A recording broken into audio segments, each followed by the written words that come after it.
తాను పదవులు ఆశించి వైసీపీలో చేరలేదన్నారు ముద్రగడ పద్మనాభం. తాను సినిమా హీరో కాదని రియల్ హీరో అంటూ కామెంట్ చేశారు.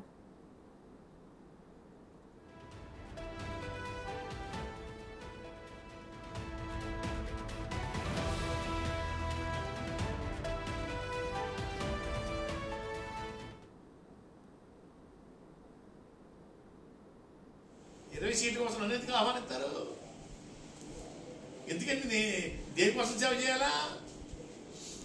మీకు ముఖ్యమంత్రి ఎట్లా చెప్పండి. ఫస్ట్ మీకు ముఖ్యమంత్రి మీకు 2-3 చంద్రబాబు నాయుడు గారు పంచుకుందాం, 70-80 సీట్లు తీసుకోండి అని ఆఫర్ చేసి ఉంటే అప్పుడు చెప్పండి సార్, చేస్తారు. ఇంకోటి కూడా చెప్పాను సార్ వాసు గారికి, అయ్యా వాసు గారు, చంద్రబాబు నాయుడు గారు జైలుకి వెళ్ళిన తర్వాత వాళ్ళ గ్రాఫ్ పూర్తిగా భూస్థాపితం అయిపోయింది.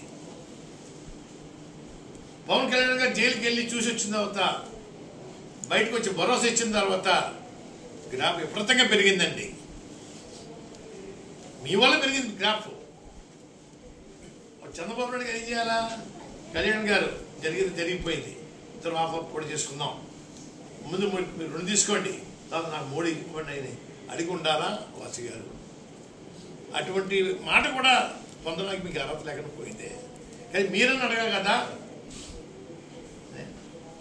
నేను ఏం చేస్తాను సార్, 20 మంది కోసం ఏం చేస్తాను సార్ సర్వీస్? అలాగే బీజేపీ వాళ్ళు అడిగారు సార్, మిథున్ అడిగా వస్తారనుకుంటే బీజేపీ నుంచి ఫోన్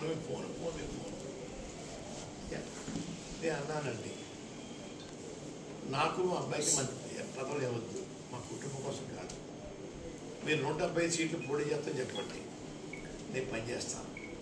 175 సీట్లకి మంచి హైప్ రావాలంటే చెప్పండి, నేను చెప్తాను. 3 1 స్టీల్ ప్లాంట్ ప్రభుత్వం ఆధీనం ఉంచుకుంటామని చెప్పండి. 2 పెంచకపోతే ఇవ్వండి. 3 పోలవరం ప్రాజెక్ట్ మేము కేంద్రం టేకప్ చేస్తాం అని చెప్పండి. అది కూడా ప్రధానమంత్రి గారు, హోమ్ మినిస్టర్ అమిత్ షా గారు మన ఆంధ్ర వచ్చి బహిరంగ సభ చెప్పండి, మీకు సర్వీస్ చేస్తాను.